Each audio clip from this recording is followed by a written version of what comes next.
I'm your host, Ankar Patel, and today I have a very special guest with me here, Ash Kalb, who's the co-founder of Fulcra. Ash, welcome to the show. Thank you. Thank you for having me. So we always like to start off the show with a little bit of your origin story, how you got to where you are today. And if you wouldn't mind, if you could give us a quick rundown of what Fulcra is. Sure. Well, Fulcra, I'll start with Fulcra. Fulcra is it's a platform that allows you to collect and de-silo all of your personal data and make it available to both analytical tools and AI agents. So we think there's just a huge amount of untapped potential in the data that your life is already creating.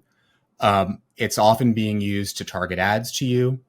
It's being used for a whole bunch of reasons. And sure, there are lots of things that, if you have wearables or if you're an Apple user, there are programs that let you see that data. But it's often siloed. It's very isolated. So we think there's a huge amount of power in de-siloing different types of personal data and making it available to the tools of the future. My background's a little bit convoluted, so I'll try to give you the quick version. I started playing with computers when I was 8 or 9, logging onto BBSs and getting into trouble as a kid. But after college, I actually ended up going to law school, went to Columbia Law, and then worked at a firm called Skadden Arps doing M&A transactions for a few years. But while I was doing that, a lot of my friends were starting really interesting technology businesses, and I realized I wasn't meant to be at a law firm. What I was meant to be doing was being more of an entrepreneur. So I started being sort of an outside GC for a lot of tech startups in New York.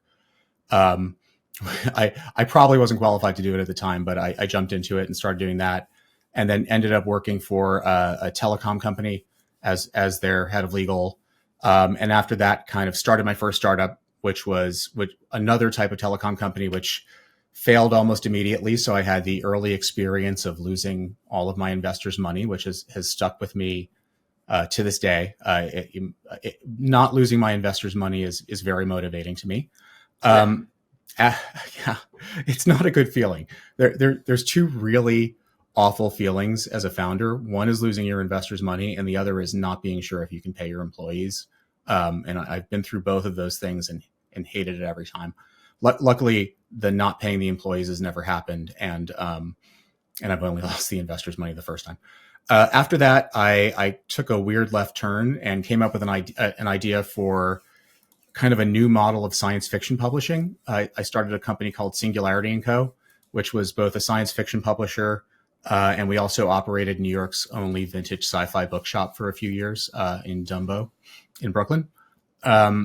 So what we did there was we found obscure science fiction titles that seemed like they might not make it to the future. I was really obsessed with the idea that there were these pieces of human knowledge, often like these sci-fi books that had things like predictions of ebooks in them.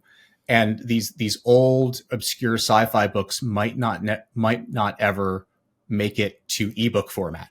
So we spent a few years tracking down some really interesting titles, clearing up the rights for them, digitizing them, and giving them to our subscribers. It was a early success on Kickstarter, kind of before people were starting businesses on Kickstarter. Yeah. We raised a lot of money through several Kickstarter campaigns, operated the bookshop for several years.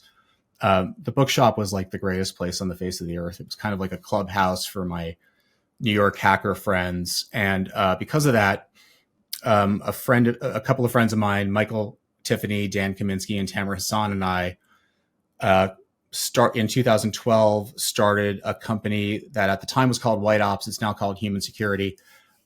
In that bookshop, we started it out of the back of the sci-fi bookshop. It grew into what is probably undoubtedly the preeminent bot detection platform on the internet. Unicorn now. We were lucky enough to exit in 2020. I left that company in 2016 to go be COO of a financial data platform for hedge funds called Sentio, which is also exited. After that, started another company, which we sold after about 2 years. And in 2022, we started Fulcra. Along the way, I've been lucky enough to meet some really interesting people. I was one of the first lawyers who was thinking about things like regulation in crypto. So back in 2016, I ended up on the board of Gemini. I invest, I advise, and I really enjoy building companies. Perfect. Amazing. I mean, that's a beautiful story.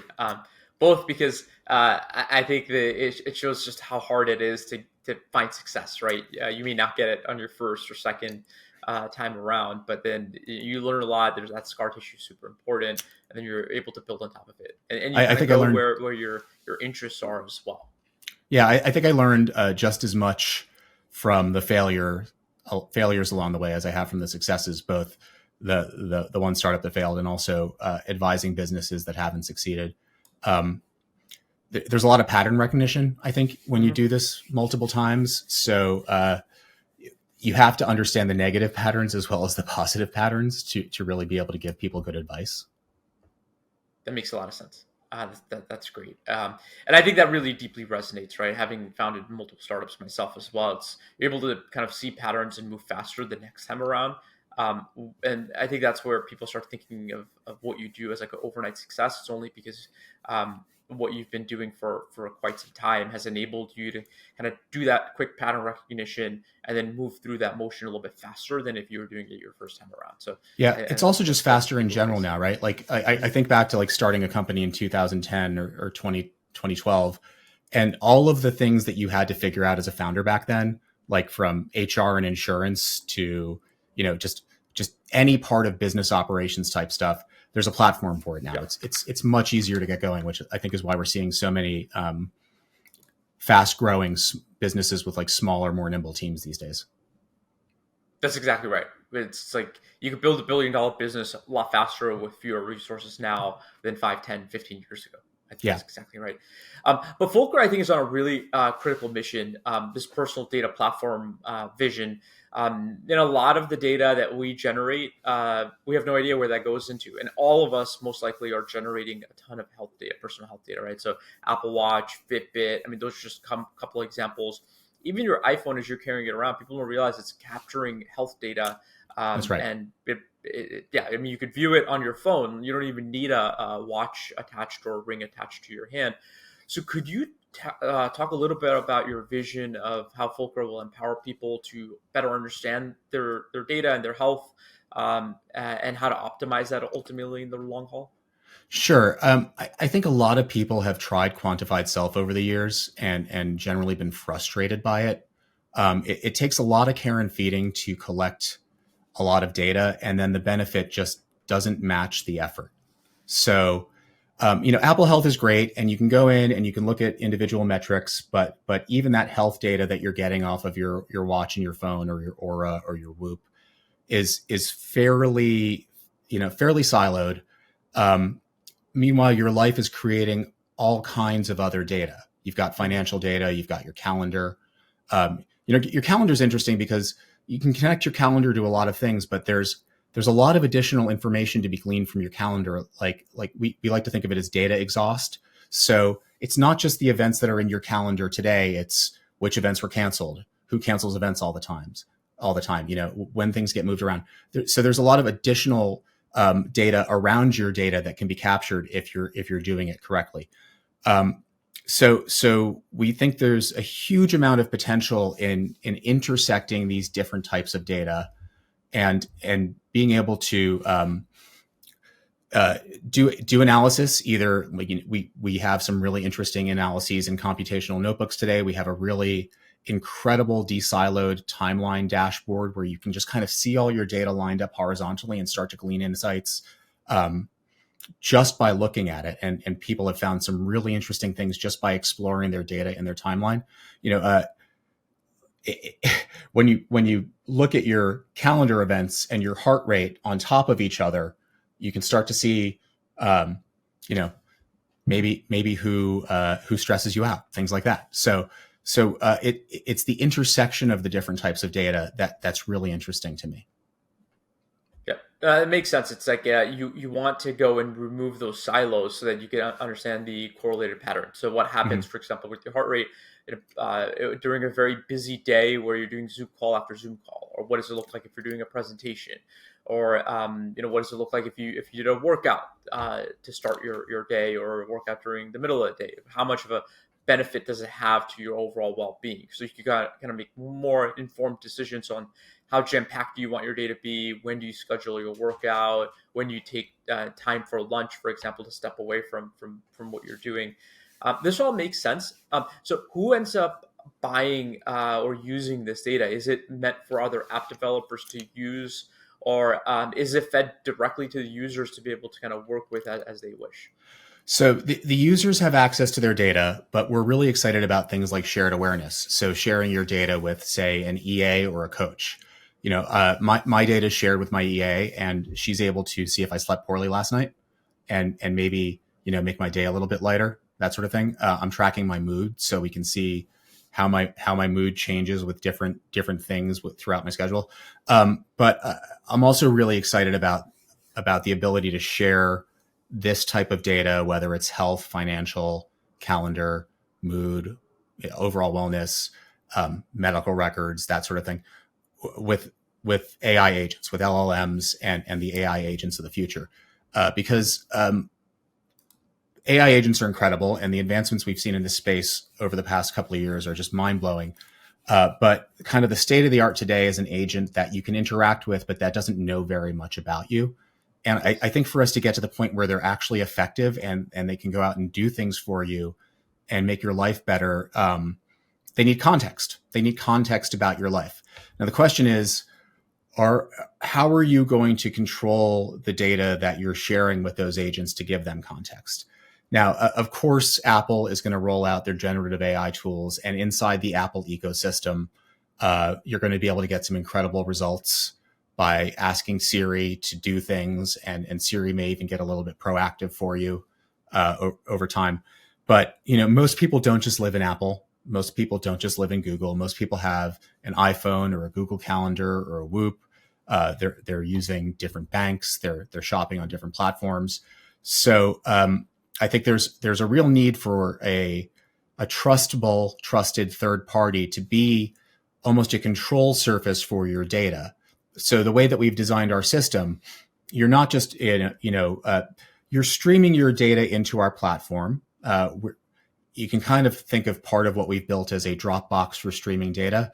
The metaphors of how we deal with files online are kind of based in the 1970s office. We've got files, we've got folders, Mm-hmm. but much of the data that your life produces today is streams. Yeah. It's your heart rate over time. So we've built a platform that's specifically designed to take that streaming data, clean it up. So you may have heart rate from 3 different devices. How do you then share it with something like an LLM in a way that's Mm-hmm. clean, with consistent semantics that the LLM can understand very well? We take it in, we clean it up. Maybe you've got heart rate from your watch for the first half of the day and from your Aura for the second half of the day. It all just comes out as heart rate. Sure. And so the LLM knows how to interpret that. And we're giving them that context, but at the same time, we're not just uploading all of your data. We're giving them the data they need to solve a problem, or giving them some sort of roll up that's telling them that they need to be triggered to do something, Mm-hmm. without really sacrificing your privacy. Yep. This makes a lot of sense to me, because I think Gen AI has so many capabilities, but in order for these models, generative AI models, to perform really well, you need to have the right context to the right model at the right time that it's doing inference, right? And That's so right. that context is absolutely critical. And I think if you have broken data streams because you have things coming off the iPhone, the Apple Watch, Whoop, like other devices, and it's not normalized, right? It's not cleansed and normalized to be able to feed into an LLM or anything downstream that's going to do analytics for you, then you'll never get really great insights. That's right. And I think it's an age-old problem. Poor data in, poor output, poor insights, right? So I think this structurally kind of addresses that.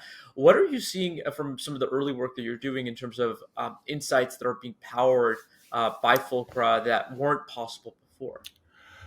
Um, well, it's kind of incredible. I'm sleeping on average an hour to 2 hours more a night than I was 6 months ago. And it's because we were able to take um, my food data, my calendar data, and a whole bunch of other data and run it through a computational notebook to do some really deep analysis that was created by pairing a longevity doctor with a data scientist. So the doctor knew what they were looking for. They knew the correlations and the patterns they were looking for.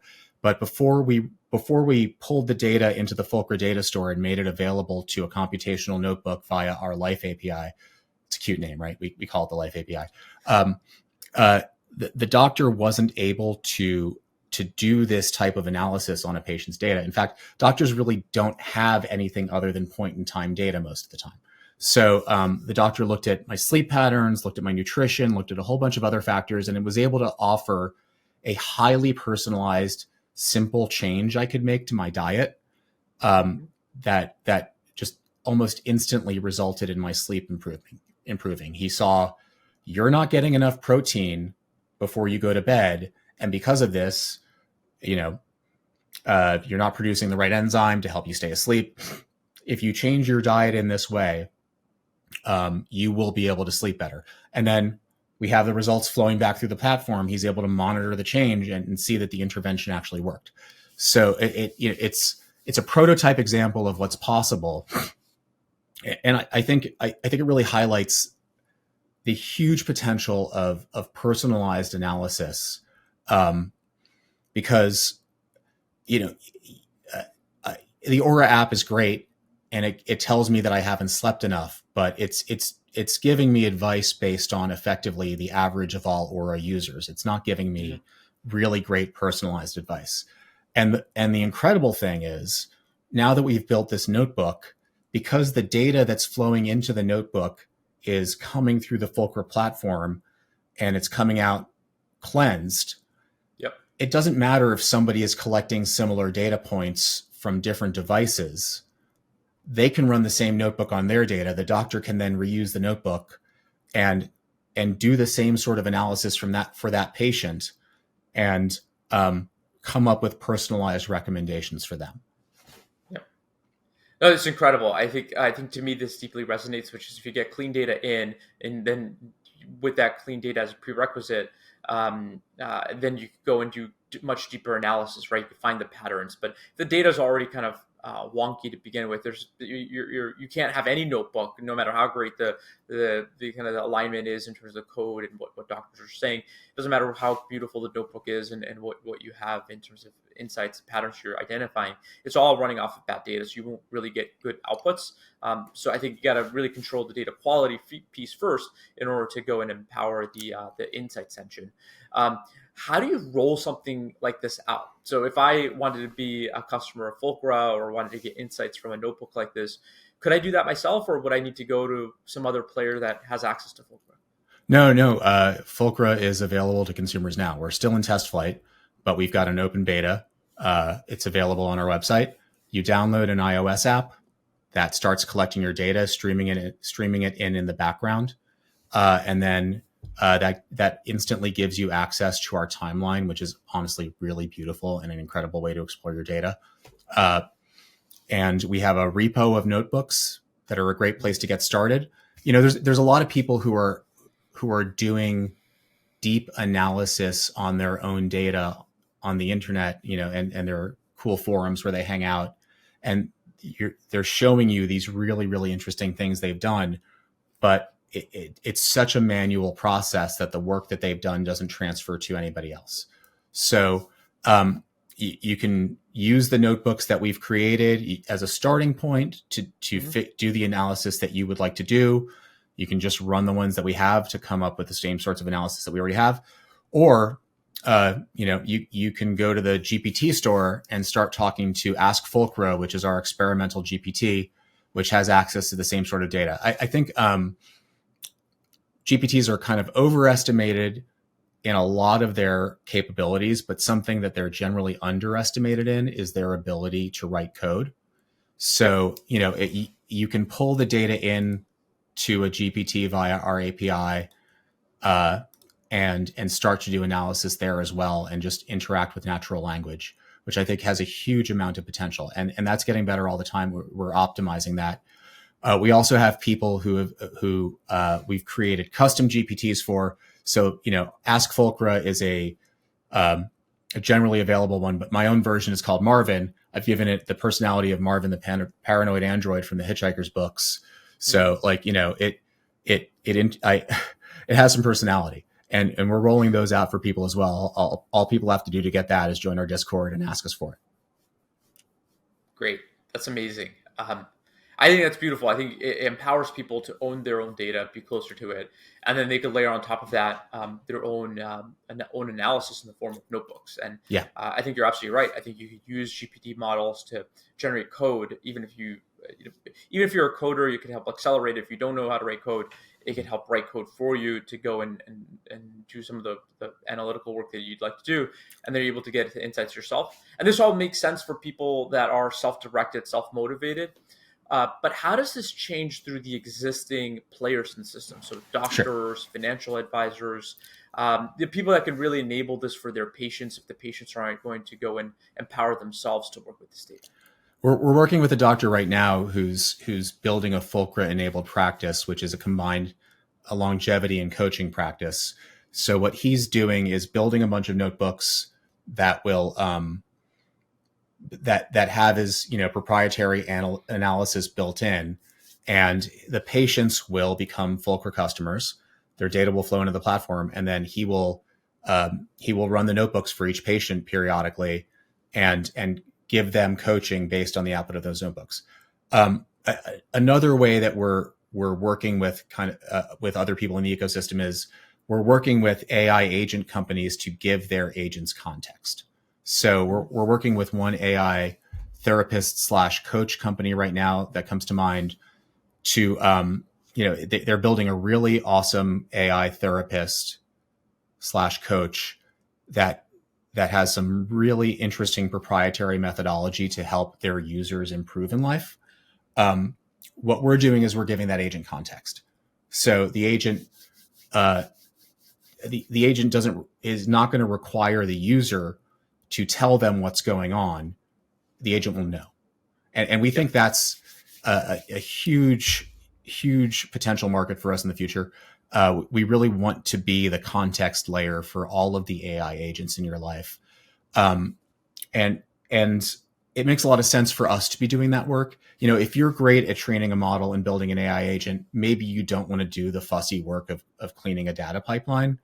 Mm-hmm. We'd rather that the users have one trusted data repo and are able to plug that into whatever agents make sense for them. Yep, that makes sense. They're working on the application layer, whereas you're trying to get all the data to them so they can go and build some of the applications that they'd like using LLMs. And how are you handling the privacy and security of this data? So first, I suppose it's, and how do you really get access to all this data from all the different platforms? And then when it comes to actually storing that data, that cleansed data, how do you think about that? Because that's a big challenge that we're seeing with clients that we work with is data security is super paramount. Even how that data is handed off to an LLM, where is that LLM housed?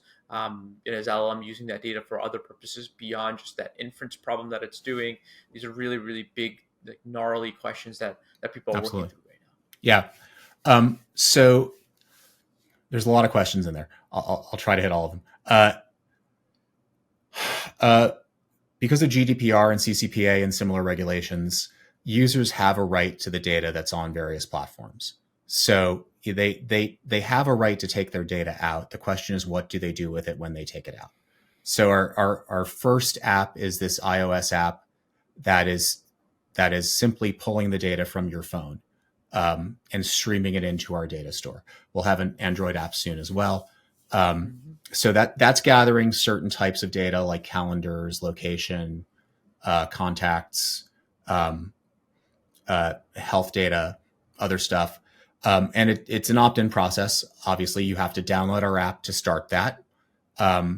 there's a very nice onboarding process where you decide which types of data you'd like to share with your Fulcra data store.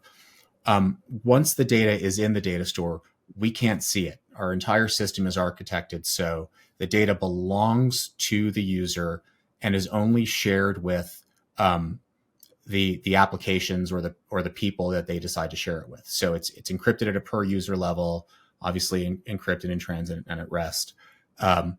And there are third-party identity providers that the users use to create an account, like Apple or Google. The keys are stored in the cloud on GCP, and the user grants access every time they want something like a notebook or an LLM to have access to that data. So if you were to become a Fulcra user and then head over to OpenAI to use Ask Fulcra, you'd create your account, you download our app, you'd create your account, the data would start flowing into your data store, you'd be able to log into our website and see our timeline, and then you go over to ChatGPT and open the Ask Fulcra GPT, and inside that GPT, you'll be asked to authenticate to our data store with the same account that you've used to authenticate when you initially created your account. And that creates the secure connection between the GPT. Now, the GPT doesn't just get a dump of all of the data. What it's got is a bunch of methods it can use to pull appropriate data to answer the question that you've asked it. Mm-hmm. Got it. That makes sense. It's permission based, right, at each juncture. So it's not just moving the entire data unencrypted from platform to platform. And I think the orchestration of that is critical. So using the functions to pull data that's relevant and only that's relevant and nothing more, right? I think that's right. I think providing basically options for the end user, whether it's the doctors and the practices or the users themselves, the individuals, around where do they want to permission, like which LLM do they want to permission on which hyperscaler, which cloud environment. I mean, these are choices that I think individuals will have and the providers will have, and Fulcra can then basically, based on those permissions, transfer data over. So I think that makes sense. We think this is critically important to the future of AI. There are not a lot of control surfaces for AI, but one of the most important ones is the ability to control whether or not the AI has access to your data. So, we're not going to do it we're not going to be successful controlling them with training or with prompt engineering, or at least not as successful as we will be by controlling the access to the data that's important, and most importantly, being able to revoke access to that data. Yeah, that makes sense. How might access to integrated personal data change someone's relationship with their doctor or financial advisor? Do you think it will lead to better partnerships and outcomes? I do. If you're working with a doctor using Fulcra, it's very much the same process. You would grant that doctor access. We're moving into financial data over time, and it's really interesting. One way to think of us is kind of as a plaid for personal data, but instead of the data living in the bank or at your financial advisor's platform, I see a future where the data actually belongs to you. So if you, most importantly, were to change financial advisors in the future, the data would remain in your possession, and you'd be able to grant access to the new advisor. Got it. And then if you change a financial advisor and move to a new advisor, what would the new advisor have context on? Is it just the data? Is it the insights? How does it help them basically get up to speed faster so they could deliver better outcomes? Some of this is to be determined, but generally, there will be a lot of granularity in which data you grant access to. I don't know if you want to give your financial advisor access to your calendar, but you could grant that. You could grant access to your heart rate.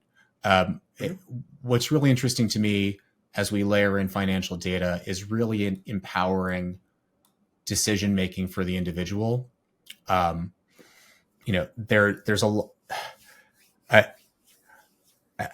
we're starting with shopping data, actually, because we think there's a lot of interesting insight to be gleaned in what people purchase and when they purchase it. and how it relates to other factors in their life. It's early days with regard to that, but those experiments are really promising. Yep, that makes a lot of sense to me. And how could Fulcra's personal data platform transform preventative care and public health efforts by revealing new insights into how lifestyle factors affect health outcomes at the end? Well, I mean, I'm sure you've had the experience of going to the doctor recently, and for the most part, the doctor visits are episodic. You know, you're showing up, they're doing an exam, they're maybe doing some tests.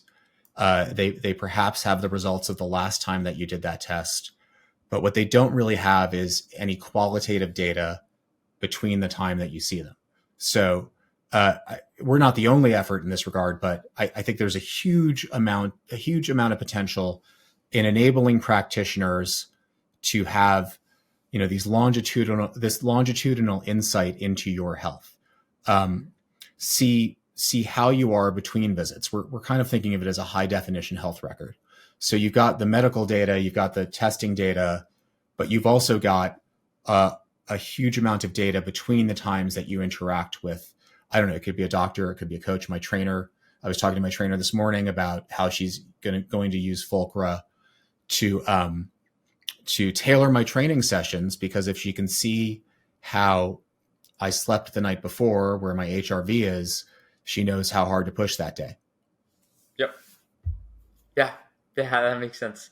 It helps inform a lot of the decisions that you're making beyond this, and I think and it may lead to insights around how lifestyle changes really affect health outcomes at scale. Right, you're able to run a lot more experiments, so that it obviously helps the individual, but you might be able to draw better conclusions about the population at large, instead of trying to do like these very controlled studies that are expensive, take time, are pretty involved. You could start running much large scale experiments on the population in an anonymized manner if you do it this way. So that's actually, it's an interesting point for us.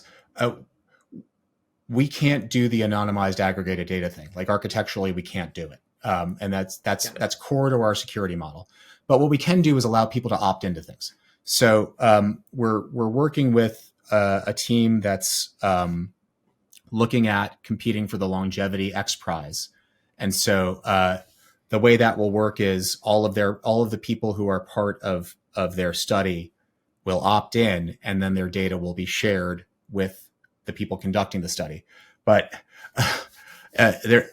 it's interesting. Like we've specifically chosen to not be able to do anonymized aggregated data or insights across the entire Fulcra user base without people opting in, because we think that it's much more important for people's data to be private and secure.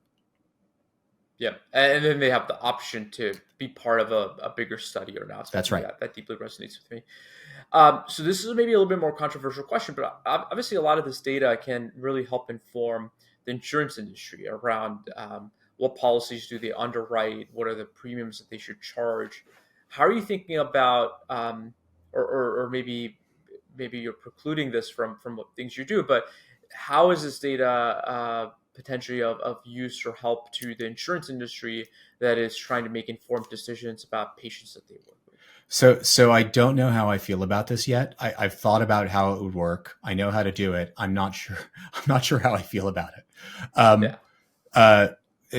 There are auto insurance companies that will stick a module in the OBD2 port of your car and reduce your rates if they can monitor that you're driving carefully. We could certainly power the same thing for health. I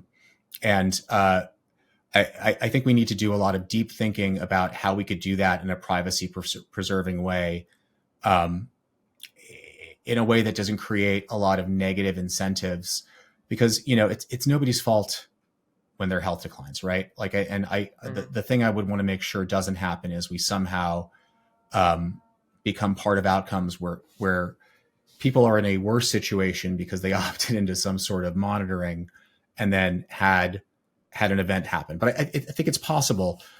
It would be fairly simple for a person to become a Fulcra member, and then opt into allowing an insurance company to monitor various things. Yep, that makes sense.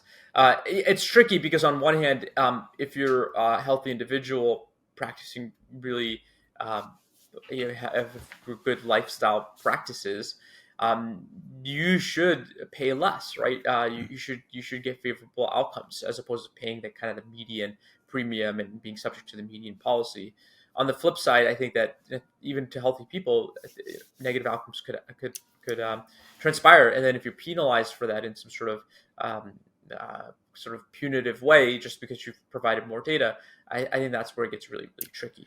Yeah, I, a first step might be working with insurance companies to give people the types of insights we're going to be able to generate just to encourage wellness and health uh, in many aspects of their life without necessarily sharing that data with the provider. So think of it as like, the type of employee benefit, like a gym benefit, something like that. So people have the insights, but aren't necessarily opting into the data to and the type of data sharing that might at some point become problematic. Right. Yeah. Exactly. It's more permissioned in that sense. So, Mm. yeah. I guess another natural question is like if the CEO of a large healthcare or insurance organization asks you to predict how AI or Fulcra in particular will impact their industries in the next 2 to 3 years, what would you tell them? Um, I wow, that's a great question. Well, if you are the CEO of a large company of any sort, I think you have huge incentives to reduce your costs by figuring out where AI fits in your business model. Um, and I think there's a huge potential for AI agents to be part of um, proactive and preventative wellness.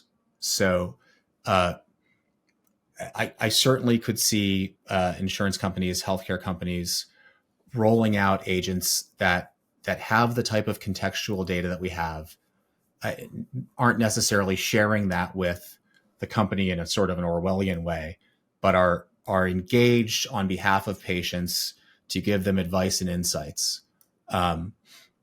Years ago, I was on the board of a company called Sherpa, which was I think basically the first telehealth company. And the really interesting thing they did was um, they put an expert system in front of their doctors. So you would roll through sort of a diagnostic Q&A that wouldn't result in your final diagnosis, but would arm the healthcare practitioner with more information before you went into the interaction with them. So I think there's a lot of potential for that as well.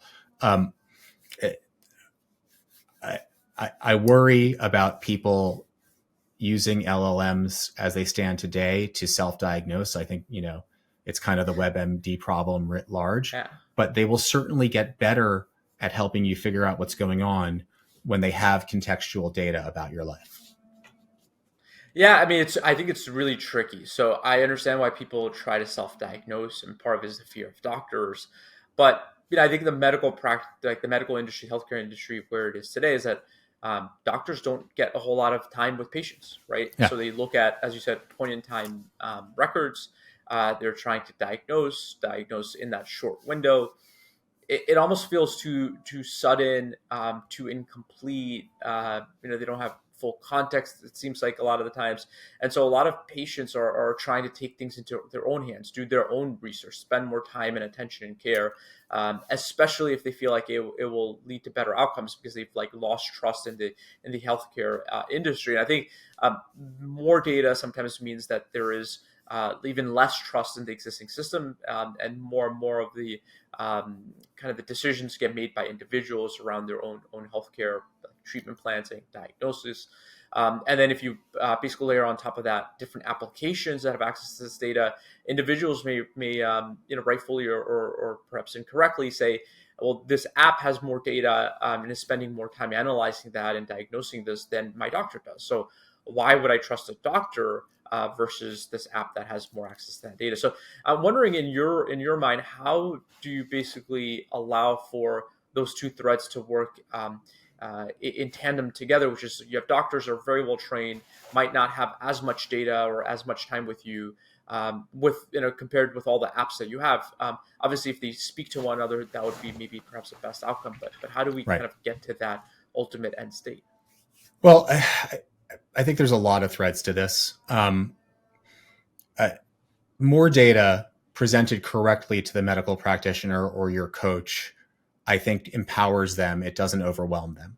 So, so maybe, we're not thinking the doctor is going to look at your heart rate for every day in between Mm-hmm. the times that you've seen them, but obviously rolling that up in a meaningful way gives them a more holistic view of your health.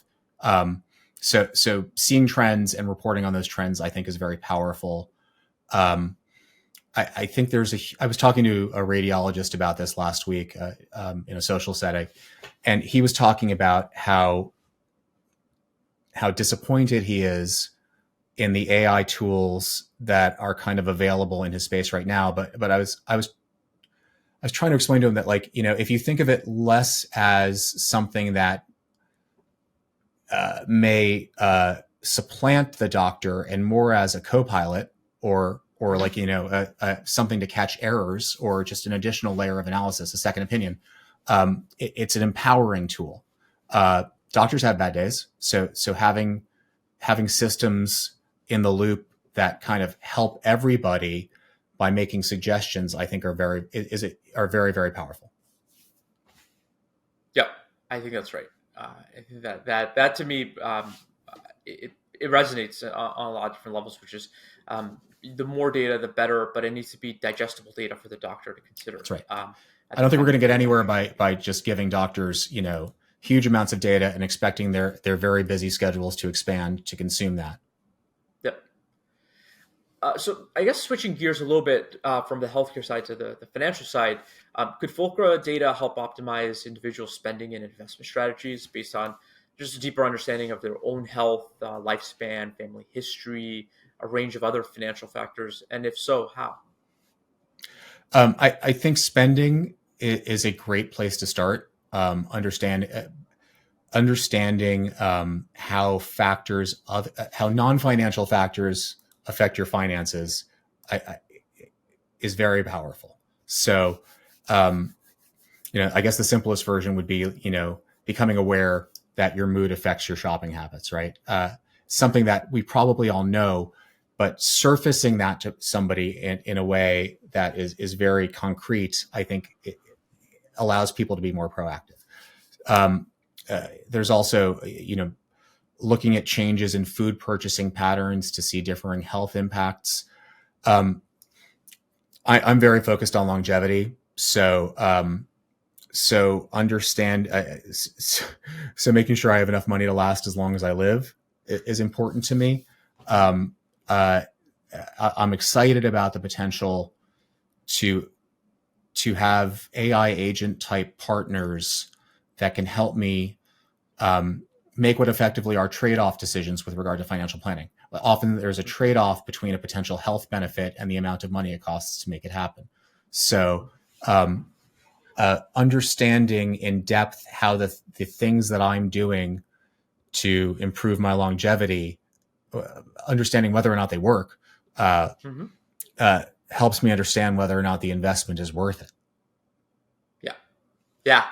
I'm just kind of wondering now, even from a startup founder perspective, basically understanding how my own state, mental state, health state, how well I sleep affects outcomes for the business, but then also for the company at large. Like when I look at the team that we have, having data to help them optimize how they behave, but then part of it becomes informative to the business at large. Obviously, now we're talking about data sharing and the usage of Mm-hmm. data across. So it's a little bit more involved than that, but I think it could lead to better decision making to the extent that people want to get all of that data pulled out because it's their data pulled out and made available for others to use, including employers, including colleagues or coaches, therapists, financial advisors, healthcare providers. But is there a way to make that data available? I guess maybe the answer is yes, but then do you imagine a world where individuals will opt to make that data available to potentially inform others in their lives to make better decisions? We think shared awareness is a huge, huge use case for us and hugely powerful. So we're working on a bunch of different shared awareness projects. Um, I'm excited to make my mood data available to different people in my life. I've been using this hacked together little remote to track my mood for the past year or so. Hmm. Soon we'll have stochastic polling to very effectively track things like mood if people want to track that.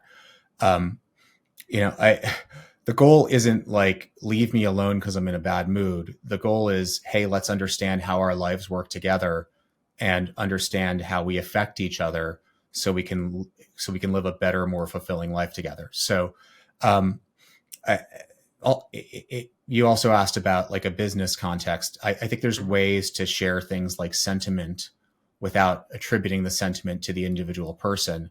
Um, that can also be very powerful in a business context. Yeah, yeah. I mean, the things that I would look for is, are things that we're doing leading to burnout and fatigue, right? Mm-hmm. Are there things we've done organizationally around maybe meetings or how and when meetings are taking place that are leading to worse outcomes for the organization at large? Yeah, Um, and we'd love for you to encourage your employees to become Fulcra members, and then work with you on.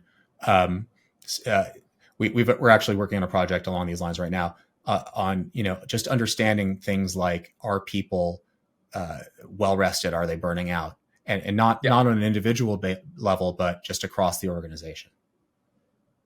that makes sense. I think that's exactly right. I mean, I think it's deeply meaningful, and I think it leads to better outcomes for everyone involved. It's just, I think, proving that the sharing of data is actually beneficial to the parties that are involved is crucial, right? So obviously, we're talking about very sensitive things: sharing data, making data available to Fulcra to be able to use for different downstream use cases. Again, with the proper permissions from the individuals. But what regulatory hurdles does Fulcra face in aggregating more sensitive personal health data, even if the users provide permission? And how are you working with healthcare partners on data privacy and ethics in general? It is a huge focus of mine, making sure that we are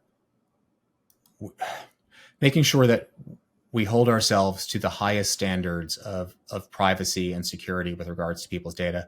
It's all opt in. So from a regulatory perspective, um, it's it's not that much of a hurdle.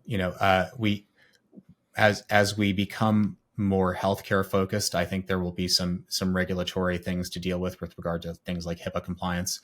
Um, but we're not the primary store of things like of like medical data right now. So that's a little bit further in our future. We're architected from day one to make sure that that's not going to be difficult for us. Um, Mm-hmm. but we also have a strong focus on making sure that the people that we partner with also hold themselves to the highest standards with regards to the data. So um, we're probably it's a fine line to walk, right? Like, I don't want to tell you what you can do with your data, but you probably won't find a partner on our website who we're not sure isn't going to sell your data onwards without your consent. Mm-hmm. Yep, that makes sense. There are things outside of your control, but you're trying to introduce as much control and permissioning as possible.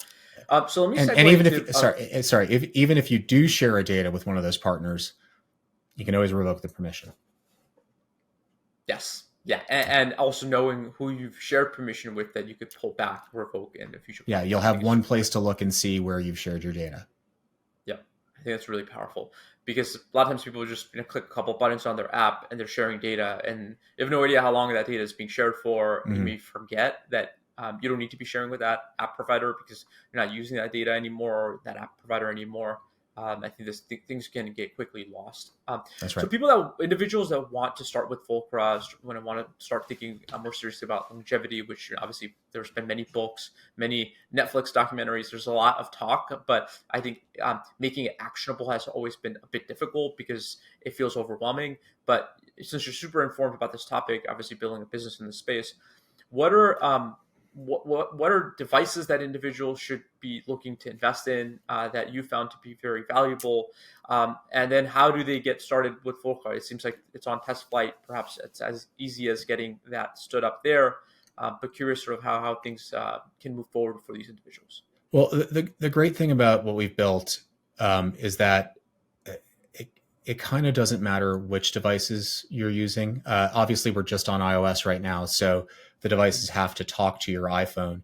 But I personally I wear an Apple Watch and have an Aura, and they measure a bunch of the same stuff. But if one is charging, the other is capturing it. I also use a CGM and a smart scale, we're kind of brand agnostic because as long as it's talking to your device, we'll grab the data and clean it up and give it those consistent semantics so it can come out the other end in a useful way. I monitor my blood pressure. The CGM has been very powerful. Looking at CGM data, continuous glucose monitor data, alongside a bunch of other types of data, has been really, really interesting. I have a strong suspicion that CGMs can be used to measure stress. If you think about, so blood glucose tends to react to exercise, to eating, but since we have, I'm also logging my food, since we have my food data and my exercise data and my CGM data all in one place, I can net out the blood sugar spikes that have to do with food or exercise, and then start to look at the spikes that may line up with more stressful meetings on my calendar, that sort of thing. And it's really, I think there are going to be a lot of very powerful insights as we start to not only de-silo different types of data, but look at them in the context of each other, and look for patterns in the data that are abnormal, and that where we can eliminate the factors that might be causing something and look at something in isolation. So, we're also, I do very regular testing, do genetic testing, that sort of thing. The truth is, not all of this is very useful yet, but I have a strong conviction that 5 years from now, I will be very happy that I captured this data today, that I'm pulling it in and making it available to my future self. I think the audience for the work that I'm doing is my future self. And as the tools that we can use to gather insight improve, the more data that we have to feed into those tools, the better the outcomes that we'll have. I think that's phenomenal. I think that's right. It's establishing a baseline so you could see changes in like breaks from that pattern, and how they are affecting your health. Because I think zooming in on any one point in time is not super informative, but seeing that time series, and how it affects your overall well-being, and what adjustments you can make. I think that's critical. And a lot of this is very personal. Like one individual can handle stress differently, perhaps, maybe with better training or just genetic composition versus another individual, right? Same thing, response to food, response to exercise, different sleeping patterns. I mean, there's so many factors that are personal. And so while people do turn to general studies at large to kind of decide what they should be doing, if you could capture personal data and then let that inform sort of how you should behave in go forward future self, I think that's really, really powerful. And I think that's Fulcra like empowering all of that as well. I think a lot about how much AI tools have improved over the last 2 years. And, if we continue on this trajectory, what they're going to be capable of in sort of analysis and in writing ad hoc code to look at things in 2 years and 5 years. And, right now we're at a place where if somebody knows what they're looking for, we can show, or if you've got an intelligent practitioner who knows what to look for, we can come up with a personalized insight. But if you think about, how big the context window is going to be on GPT-7, right? Like at some point we're going to be able to shove all this data into an LLM and be like, what should I be doing? And get really useful, personalized insight out of that. I look forward to that day. Yeah. Well, Ash, it's been awesome having you on the show. Thanks for going through this. I think this will be very informative for our listeners. And we'll make sure we'll put the additional information that you have around Fulcra and where they can get access in our show notes. Really appreciate the time today. Thank you very much. It's been a pleasure.